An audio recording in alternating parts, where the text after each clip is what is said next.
Vocês estão vendo bem aí? Estamos sim, Celso. Ótimo. Bom, muito boa tarde a todos. Muito grato pelo convite e também espero que, uma vez nos conhecendo, nós saibamos perpetuar a nossa fraternidade, a nossa amizade em muitas situações. Nós escolhemos falar a respeito de cristianismo e espiritismo, que é um tema desafiador porque é muito vasto, que implica praticamente na história de tudo que a gente entende como caminho que nós escolhemos. Eu gostaria de fazer uma pergunta para todos, quer dizer, pelo menos pedir a reflexão de todos a respeito de buscar saber o que é que nós estamos fazendo aqui. Não aqui nessa sala virtual, mas aqui na vida. Não se surpreendam se eu digo que tem muita gente que não se preocupa em saber o que. Não tem a menor preocupação em saber o que está fazendo aqui. Principalmente as pessoas que não são espiritualistas, são materialistas, elas acham que estão aqui por causa da união dos seus pais e param por aí. Elas não vão muito além disso. Claro, mergulham na ciência, buscando respostas para determinadas coisas, mas ficam restritas às coisas do plano físico, do plano material, porque só acreditam na matéria.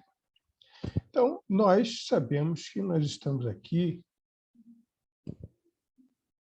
para evoluir, né? E nós encarnamos com esse propósito. Então, vamos ver o que Kardec fala no Livro dos Espíritos. E seria ótimo que esse negócio aqui fosse adiante. É mais vale. O objetivo da encarnação. Livro dos Espíritos, no capítulo 2, pergunta 132. Qual o objetivo da encarnação dos espíritos? Essa pergunta e sua resposta dão motivo para muitas palestras, só esse assunto. Né? Deus lhes impõe a encarnação com o fim de fazê-los chegar à perfeição. Para uns é expiação, para outros missão. Mas para alcançarem essa perfeição, têm de sofrer todas as vicissitudes da existência corporal. Nisso é que está a expiação. Visa ainda outro fim a encarnação, o de pôr o espírito em condições de suportar a parte que lhe cabe na obra da criação. Então, a partir disso, nós já entendemos que nós não estamos aqui apenas para expiar, suportar vicissitudes, mas também para contribuir para a obra da vida, né? Para executá-la é que, em cada mundo, toma o espírito um instrumento de harmonia com a matéria essencial desse mundo, a fim de aí cumprir, daquele ponto de vista, as ordens de Deus. É assim que, concorrendo para a obra geral, ele próprio se adianta. Então, nós entendemos, através disso, que a nossa estada aqui tem um fim evolucionário, sem dúvida alguma, mas depende também de nós nos conscientizarmos do nosso papel como auxiliares na construção, no desenvolvimento dessa vida. Outra pergunta. Por que encarnamos com a opção de aceitar ou não essas afirmativas como verdades essenciais à nossa felicidade? Essa pergunta também deixa de ser estranhável a partir do momento em que entendemos, né, que as pessoas têm toda a liberdade de não aceitar que estão aqui para isso. Têm toda a liberdade de não compreender que somos espíritos encarnados. Na realidade, isso relembra o bispo Desmond Tutu, que foi Prêmio Nobel da Paz, ele era bispo na África do Sul, e ele dizia o seguinte, que Deus tem tanto apreço pela liberdade que prefere permitir que nós escolhamos ir para o inferno do que nos obrigar a ir para o céu. Então, na verdade, nós temos essa liberdade, e essa liberdade tem um motivo, que é porque a aquisição da verdade precisa ser pessoal, voluntária e espontânea. Cada um de nós precisa albergar toda essa realidade espiritual porque quer, porque escolhe entender as coisas dessa forma. Só que o caminho religioso, né, é o caminho que nos ajuda a explorar esses motivos, não só de estarmos aqui, mas também como é que nós podemos adquirir mais e melhor, chegar mais próximos dessa verdade. Religiões são sistemas filosóficos que buscam fazer compreender a verdade sobre a nossa origem e destino, não é verdade? Então, só que, será que todo mundo pensa assim? Quais os conceitos de religião que nós encontramos no léxico, encontramos nos dicionários, e que são aceitos pela maioria? Então, nós vemos lá conceitos de religião, conjunto de posturas surgido de forma natural que visa a relação com a fonte dispensadora e mantenedora da vida e da ordem, ao mesmo tempo poderosa e inexplicável, de origem desconhecida. Então, nós aceitamos perfeitamente que somos criados por Deus, somos filhos do amor de Deus, mas não temos, já nessa idade espiritual, nenhuma pretensão de já conhecer a essência de Deus, porque nós não podemos fazer isso. O nosso instrumento de conhecimento, nesse momento, é o intelecto. E a ideia de Deus não é intelectualizável, ela é intuitiva.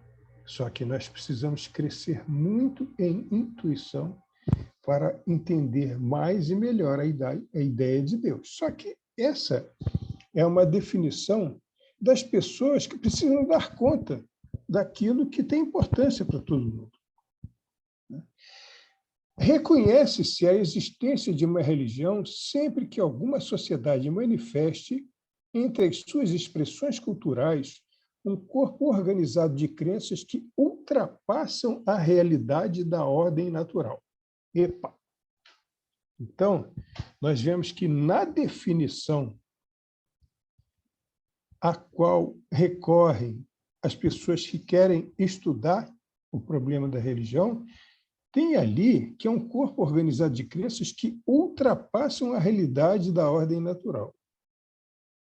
Ora, se essas pessoas, as pessoas que conceituaram religião dessa maneira, entendem que são crenças que ultrapassam a ordem natural das coisas, então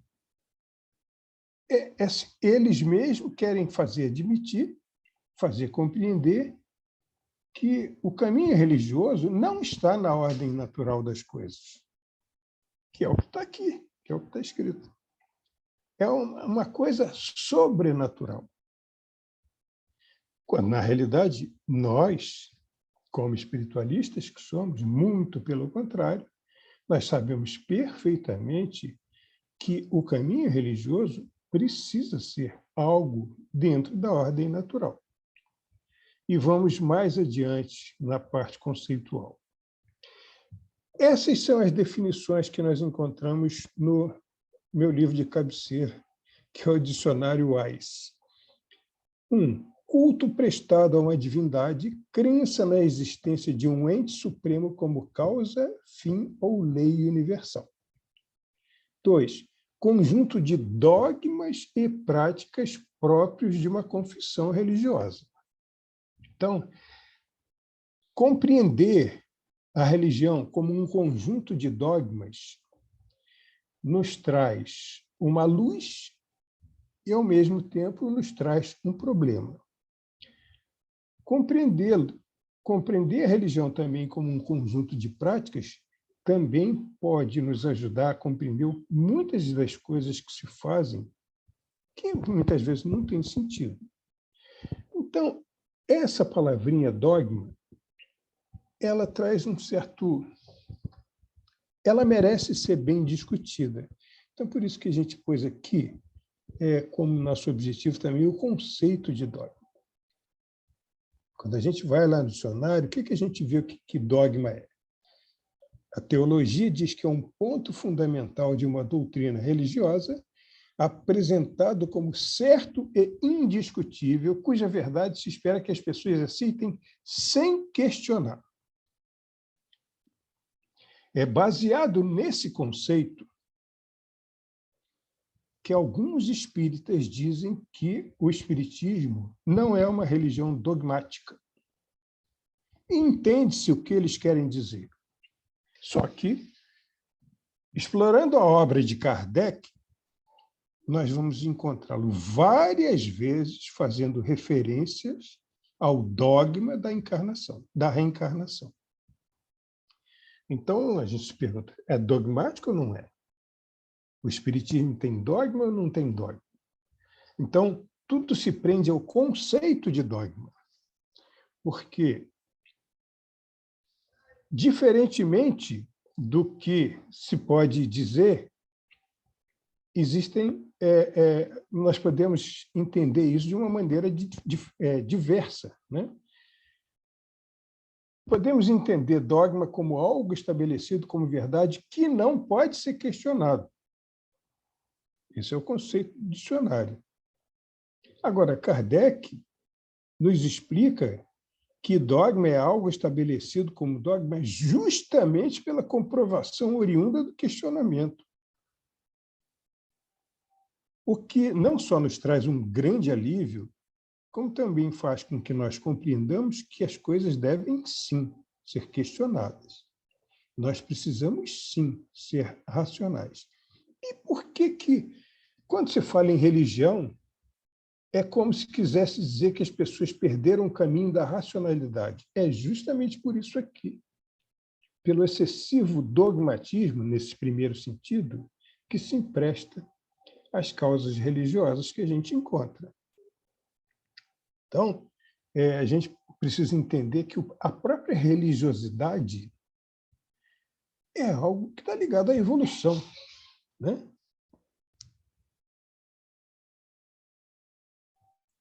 Evolução das religiões no planeta. A gênese de todas as religiões da humanidade terrestre tem suas origens no coração augusto e misericordioso do Cristo.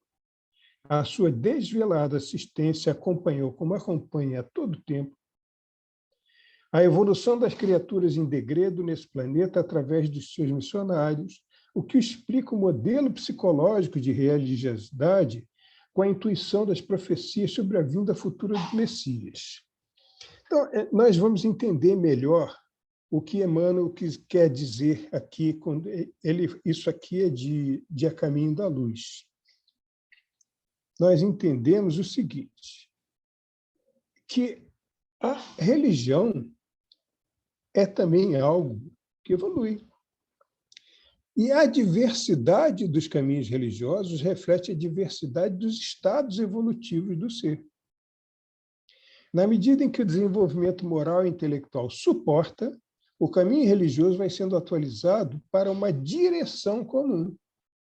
Então, é como se nós estivéssemos observando uma pirâmide, em cuja base nós encontrássemos a diversidade dos caminhos religiosos.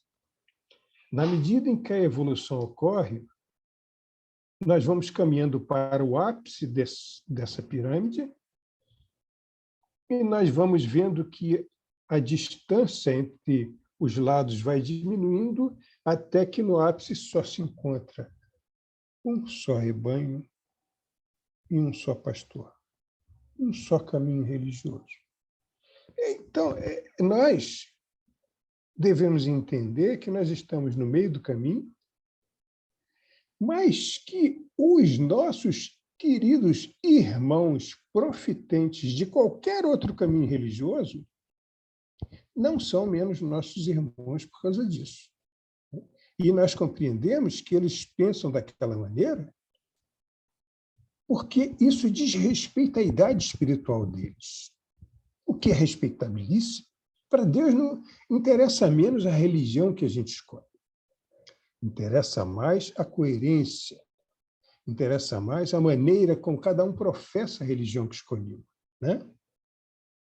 Para Deus, muito mais vale um bom católico do que um mau espírito. Não é isso? Preparação do caminho cristão. Então, nós vemos que esse povo que veio de muito longe, em degredo para a terra, segundo a caminho da luz de Emmanuel, de repente se encontra como um povo de origem semita, na Caldeia, na cidade de Ur. Então, temos ali o patriarca Abraão, que lidera aquele grupo em busca da terra de Canaã. Mas ali ele funda a ideia do monoteísmo, que é um passo extraordinariamente importante para todos nós. E é um exercício interessante que nós imaginemos onde nós estávamos nessa época. Nós aí, irmãos do Cefac, do SEAC, onde é que nós estaríamos nesse tempo, né? Será que nós pertencemos a esse grupo? Porque a gente fala os judeus, os hebreus, a gente fala essas coisas, mas quantas vezes nós fomos hebreus? Quantas vezes nós estivemos em outras ideias religiosas, né? A gente não sabe. Nessa ocasião, quando Abraão vai se dirigindo em busca da terra de Canaã, é dessa época que esse povo começa a ser chamado de povo hebreu. Não sabemos se, etimologicamente, hebreu tem alguma ligação com a palavra Abraão. O fato é que é a partir dessa época que eles são chamados hebreus. Depois, eles vão parar no Egito, como vocês sabem, e muito tempo depois aparece Moisés, que foi o grande legislador daquele povo, né? E apresenta os 10 mandamentos, as tábuas da lei, que foi também uma grande evolução nesse momento. E nós deveríamos também estar por lá, né? Sendo bafejados por essas verdades e mudando a maneira de pensar. Então, vejam que nós, de repente, pertencemos a um grupamento que vai seguindo esse caminho. O Cristo precisava surgir em meio a um povo que era exemplo de solidariedade e fraternidade, mas que muito necessitava aprender o valor da humildade. E está lá, Emmanuel nos conta que esse povo, eles se defendiam de uma maneira extraordinária, eles se protegiam, como até hoje acontece, só que eles eram de um orgulho sectário, que eles se julgavam o povo eleito, então todos os outros não eram considerados. Então, nós vemos que a história nos mostra que muitas coisas aconteceram no seio desse povo para sugerir a mudança de ideia. Nós vemos ali João Batista, que era Elias reencarnado, que batizava a gentilidade. Essa gentilidade vista com maus olhos por aqueles que se julgavam do povo eleito. Mais tarde, vemos Paulo, já convertido ao amor de Jesus, espalhando pela própria gentilidade no mundo a palavra de Jesus. Então, é esse tipo de sentimento que nega esse sectarismo, que procura entender, fazer entender que todos pertencemos à mesma família, que é algo que interessa ao nosso próprio caminho religioso, né? Porque nós, de forma nenhuma, nós podemos manchar esse caminho com nos sentirmos diferentes dos outros. É tudo a mesma família. Quando a gente olha para o céu estrelado, a gente vê cada um daqueles pontinhos luminosos lá, a gente sabe que são campos como o nosso, de evolução, com o mesmo propósito. E todas aquelas criaturas cujo o propósito é o mesmo. Todos pertencemos à mesma humanidade. Muitas vezes nós nos pegamos presos a determinados conceitos que limitam o nosso entendimento. Então, a humanidade, como se a humanidade fosse esse pouquinho de gente que existe nesse planeta. A humanidade é o universo inteiro. Nós pertencemos à humanidade cósmica, né? Nós somos uma das muitas moradas que existe na casa do nosso Pai. E todos, sem exceção, somos irmãos. Dos ímpios aos santos, todos somos irmãos. E aí nós começamos a falar do cristianismo. Nós aprendemos também de Emmanuel que a palavra cristão surgiu da sugestão de Lucas, evangelista, na Casa do Caminho, que numa daquelas reuniões disse: meus irmãos, nós somos vistos como os homens do caminho. Nós merecemos, já que a nossa missão é espalhar a palavra do Cristo, nós merecemos sermos adjetivados de uma maneira diferente. Nós somos cristãos. Foi ali que nasceu o termo, por sugestão de Lucas, na Casa do Caminho, ouvido por Paulo, por Pedro, por Tiago e todas aquelas pessoas que estavam ali, e dali é que se espalhou pelo mundo. As missões da Palestina foram precedidas de laboriosa e longa preparação na intimidade dos milênios. O Cristo é inconfundível, ainda em A Caminho da Luz. Mas Jesus assinala a sua passagem pela terra com selo constante da mais augusta caridade e do mais abnegado amor. Os espíritos incapacitados de o compreender podem alegar que as suas fórmulas verbais já eram conhecidas, mas ninguém poderá contestar que a sua exemplificação foi única até agora na face da Terra. Adiante, nós vamos desenvolver melhor isso que Emmanuel quer dizer.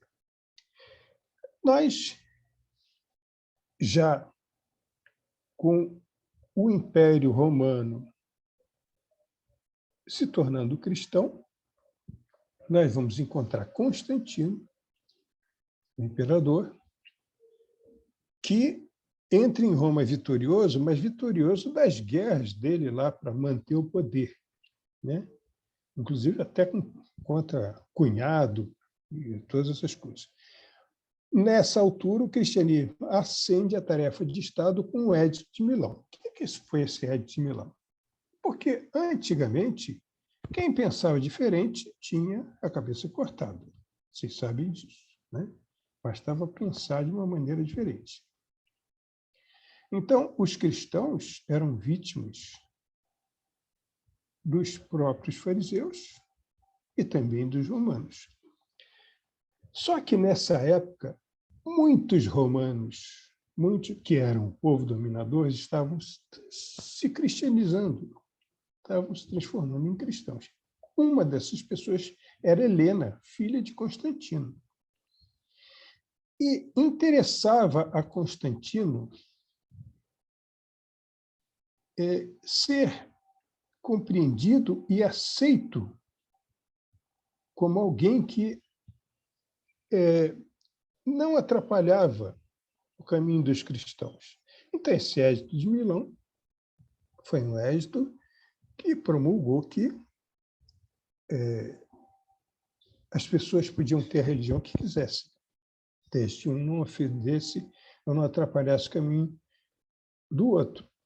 Só que isso aqui teve uma validade relativa, que logo depois disso as perseguições reiniciaram e tomavam terras e posses dos cristãos, mas tudo começou aqui. Constantino não foi o primeiro imperador cristão. Constantino nem cristão era. Ele era pagão,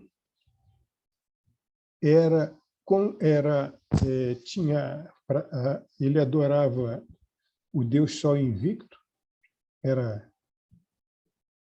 que era patrono das legiões romanas, mas ele dizia que aceitava todas aquelas coisas. Só Teodósio, em 381, que foi realmente cristão, e a partir dali que o cristianismo se torna a religião oficial do Império Romano.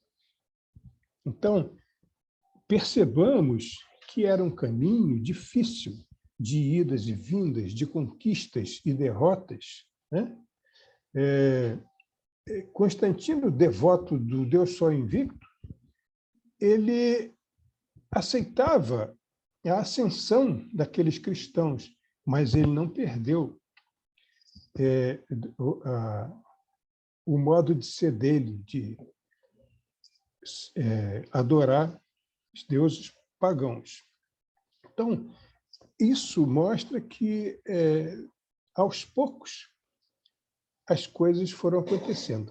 Mas é muito importante a gente compreender o seguinte: o nascimento da Igreja na relação com o poder do Estado.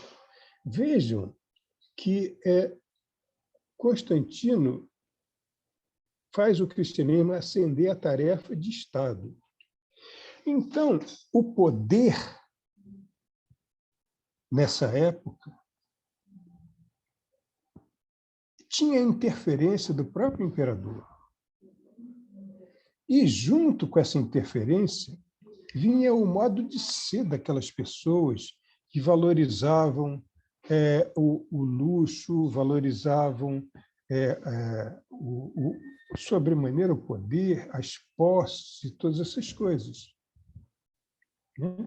Então, já no seu nascimento, a Igreja tinha essa relação com o poder. Aí a gente vê que o orgulho e a ânsia de poder suplantam o exemplo cristão de simplicidade e caridade. A expressão cristã no mundo passa a ser desvirtuada. Isso é muito importante da gente compreender. Olha, nós não estamos aqui falando mal de religião nenhuma. Nós estamos buscando, com todos os nossos defeitos e limitações, historiar o que acontecia para que nós compreendamos o que acontece atualmente, né? Nenhum desrespeito nós estamos fazendo aos profetantes de outras religiões ao falar essas coisas, porque isso está na própria história. Os esforços para o restabelecimento da autenticidade do cristianismo, o surgimento de Francisco de Assis e de outros missionários. Então, nós vamos ver que, embora a Igreja surja no Império Romano, seja a religião do Império, e ascenda junto com o poder, nós vejamos todas essas coisas acontecendo, paralelamente, a espiritualidade clamava pela necessidade de restabelecer aquela simplicidade, aquela autenticidade cristã dos primeiros tempos. Ao longo da história, são várias coisas acontecendo que pontuam essa necessidade. Nós citamos aqui Francisco de Assis, mas não caberia aqui citar Teresa d'Ávila e tantos outros que levantaram a voz justamente para manter essa autenticidade. E o tempo foi passando e os caminhos para restabelecer essa simplicidade continuaram com seus representantes. Nós vemos o movimento das cruzadas em resposta à invasão do islamismo, vemos a Inquisição, vemos os emissários do Cristo sempre buscando renovar essa essência cristã, as ideias da reforma, com John Wycliffe, o Jan Hus, que na realidade como vocês sabem, uma encarnação de Allan Kardec, Martim Lutero. A Noite de São Bartolomeu, que confrontou católicos huguenotes, né? Que foi uma página muito triste da história da civilização ocidental e que tem reflexos até hoje. Perdão.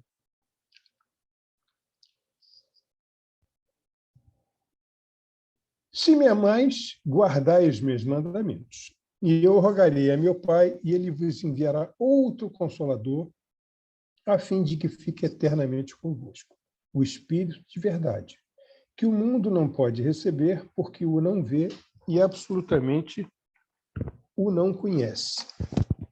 Mas quanto a vós, conhecê-lo-eis, porque ficará convosco e estará em vós. Porém, o Consolador, que é o Santo Espírito, que meu Pai enviará em meu nome, vos ensinará todas as coisas e vos fará recordar tudo que vos tenho dito.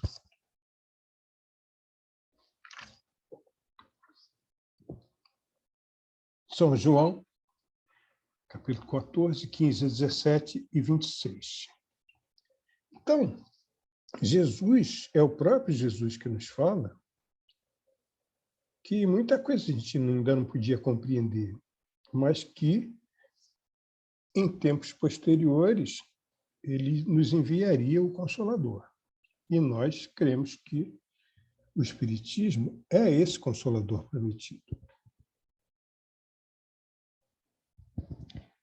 Os eventos de Hydesville, as mesas girantes, Allan Kardec, outros missionários e a obra do Consolador prometido por Jesus. No estado de Nova York, num lugar, uma localidade chamada Hydesville, na tarde e noite do dia 31 de março de 1848, nessa casa que aparece aí na foto, eles começam a ouvir batidas. Lá morava a família Fox e a mãe, Dona Margaret Fox, justamente querendo acabar com aquele negócio, vai ao quarto das filhas, onde se dava o fenômeno, e começa a tentar dialogar com aqueles com aquilo que produzia os sons. E ela chega a perguntar, se é um espírito que está aí, responda com 2 batidas. Aí vinha lá as 2 batidas. E esse diálogo se estendeu por esse dia, que era uma sexta-feira, e por grande parte do sábado, 1º de abril, que era o dia seguinte. E na porta dessa casa havia pessoas que não acreditavam no que estava acontecendo.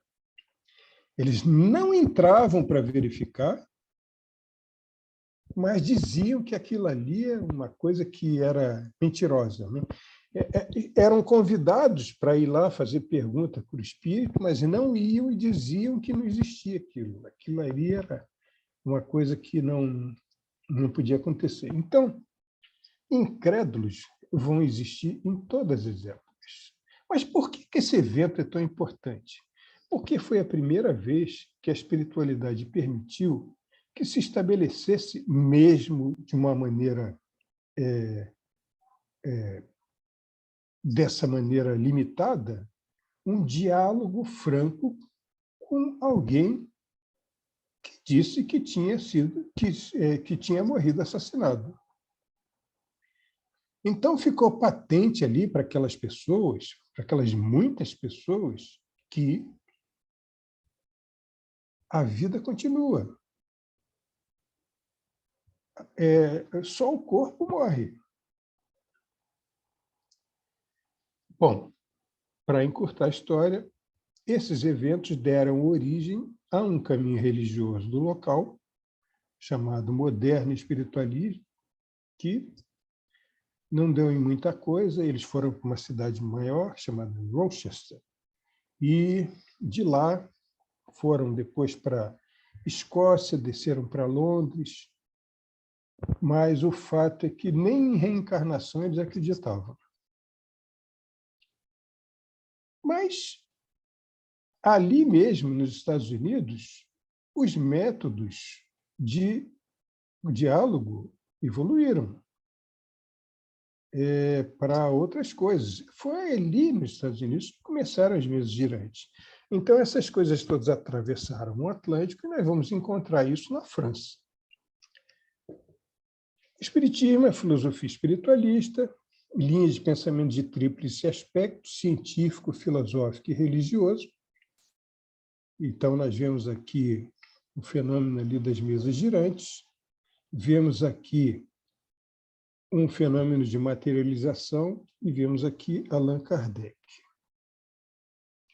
O Espiritismo é a ciência nova que vem revelar aos homens, por meio de provas irrecusáveis, a existência e a natureza do mundo espiritual e as suas relações com o mundo corpóreo.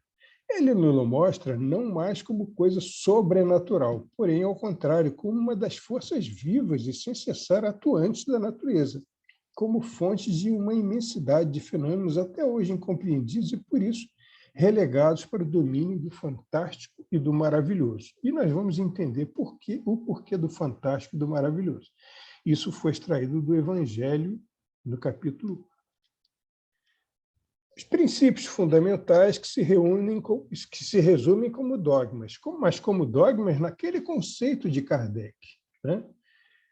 Dogma da reencarnação, da comunicação entre espíritos encarnados, de tríplice natureza, espírito, perispírito e corpo físico. E se evolui o homem, evoluem também as religiões, não é isso? O Espiritismo introduz uma ideia mais evoluída de religião que tem como norte a fé raciocinada, sem sacerdotes, sem exterioridades, sem medo nem pecado, sem imagens nem cerimônias e sem confessionário que não da própria consciência, inspirando o autoconhecimento. Isso reflete o que faziam os primeiros cristãos, né? As imagens, as exterioridades, isso vinha tudo do paganismo, do judaísmo, porque eram aquelas pessoas antes de serem cristãs eram alguma coisa, e muitas vezes aqueles hábitos eram fortes neles, como até hoje em dia, né, acontece. Os espíritas não são proselitistas. O verdadeiro espírita não vai tentar forçar ninguém a ser espírita, porque isso não tem sentido, porque aprendem que a escolha do caminho religioso só tem real valor quando é voluntário e espontâneo, fruto da própria busca pela verdade. E muito longe do exclusivismo sectário, a doutrina espírita existe para todos, porque todos pertencemos à mesma família universal. Antigos padrões de religiosidade e o espiritismo. O que é que nós podemos dizer que são antigos padrões de religiosidade? É a postura passiva de esperar ser sensibilizado e impressionado de fora para dentro. Então, nós vemos aquelas pessoas que precisam se maravilhar, que precisam verificar que uma coisa é milagre para acreditar, que precisam, se impressionam com as novidades, e são imediatistas, né? A superficialidade do modismo. Quando as mesas girantes chegaram na Europa, aquilo ali era uma moda de inverno. Depois que... É como hoje em dia, as pessoas que são modistas, elas consomem aquela novidade ali, mas daqui a pouco elas estão querendo algo novo. O que é isso? Isso é um modo de ser materialista, que não vê, na realidade, um propósito claro na vida.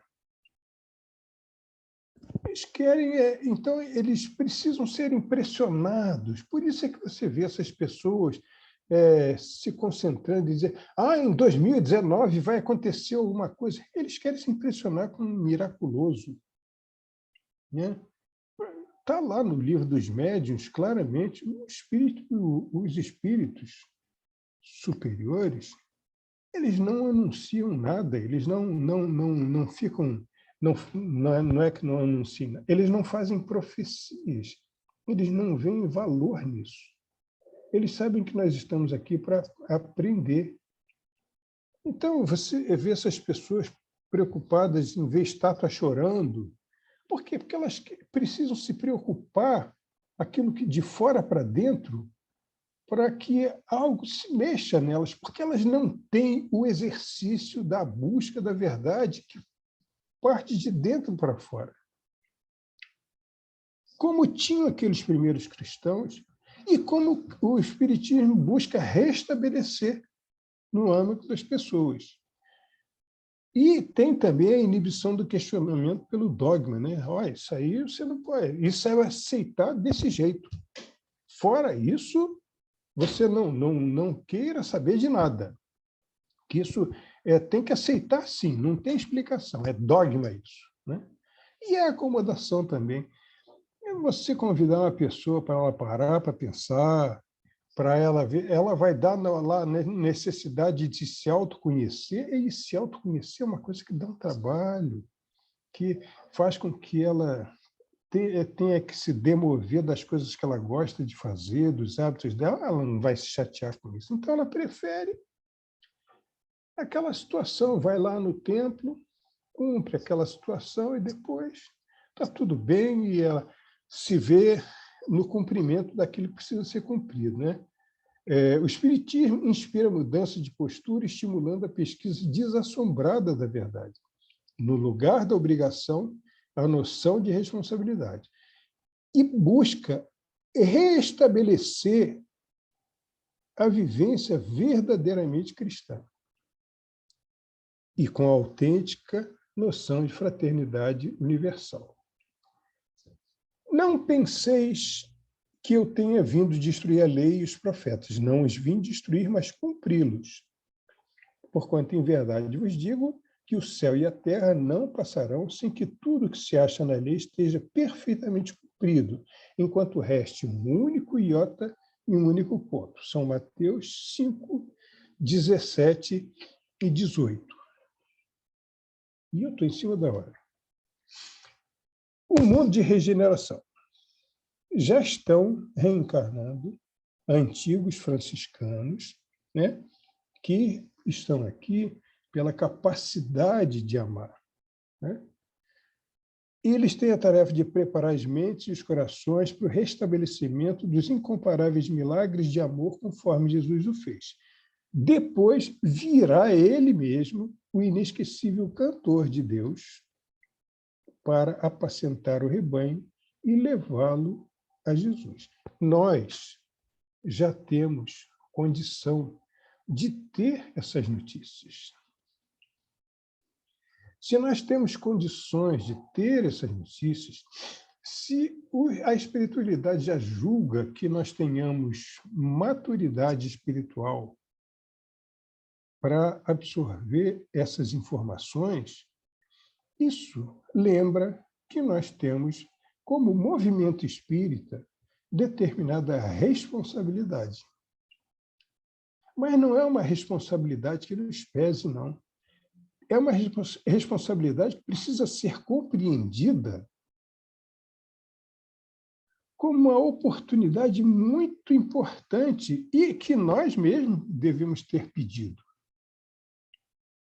Vocês aí no Cefar, vocês não estão aí à toa, não. Vocês combinaram estar aí antes de reencarnar. Nós todos. Nós somos um movimento espírita vivo e que precisa trabalhar para o restabelecimento dessas coisas. Nós temos a responsabilidade de legar ao mundo uma cultura espírita. Como? Distribuindo panfleto? Não, pelo exemplo. Por aquilo que Jesus dizia, vocês vão ser reconhecidos como meus discípulos por muitos se amarem, pelas coisas que vocês fizerem. A religião do futuro. O progresso é inexorável. A verdade sempre acaba por se impor de forma natural. A ciência aprenderá a romper os limites do físico, alterando seu método para lidar com as verdades do espírito, porque esse método científico aí não dá conta das coisas que não são admitidas, porque não são materiais, como elas se entendem. A filosofia se divorciará do cientificismo materialista para se pôr a serviço, aqui eu errei, das buscas do espírito. Profitentes de outras religiões acabarão por incorporar os dogmas espíritas. Nada de mistura, não. É simplesmente pelo seguinte, porque é o que a gente vê nas colônias espirituais. Aquelas pessoas permanecem católicas, de origem evangélica, mas elas são reencarnacionistas. Então, todas as pessoas lá pensam da mesma maneira. Celso, Foi. é porque seu tempo já estourou às 5h50. Se você puder finalizar aí em 2 minutos, eu te agradeço, porque a gente tem aqui o trabalho. Em 30 segundos. Em 30 segundos que vai compreender a resposta de vocês. Qual é a religião dos espíritos puros? Então, eu vou responder aqui. Ó. Nosso futuro é viver universalmente uma religiosidade natural, fruto do amor a Deus, acima de todas as coisas e ao próximo como a nós mesmos, acima de qualquer denominação religiosa que nos ligue de forma mais direta ao Criador. Levei 20, hein? Muito obrigado. Nós aqui te agradecemos por essa aula, por esse banquete que você nos trouxe na tarde de hoje. E você me fez lembrar de um livro de Deolindo Amorim, que eu sempre empresto para os colegas, que se chama O Espiritismo e as Doutrinas Espiritualistas, que trazem muitas informações sobre as quais você falou da gente hoje. Então, eu te agradeço imensamente. Só para lembrar que existe o livro Cristianismo e Espiritismo de Leon Denis, que merece ser lido também. Está na estante, já foi lido, tem que ser relido. Muito obrigada, Celso. Eu vou passar.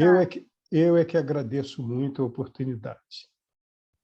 Nós também. Eu vou passar só para a minha amiga Marlúcia, para ela fazer a nossa prece final. A gente finaliza.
Muito obrigada, então, Celso. A gente se despede aqui, né? A gente já vai fechar aqui as câmeras, agradecendo muitíssimo e dizendo a você que foi a primeira de muitas, tá bom? Você vai voltar aqui e presencialmente, se Deus quiser, tá bom? Muito obrigado e fiquem com Deus todos vocês. Um abraço, fraterno. Abraço. Obrigada.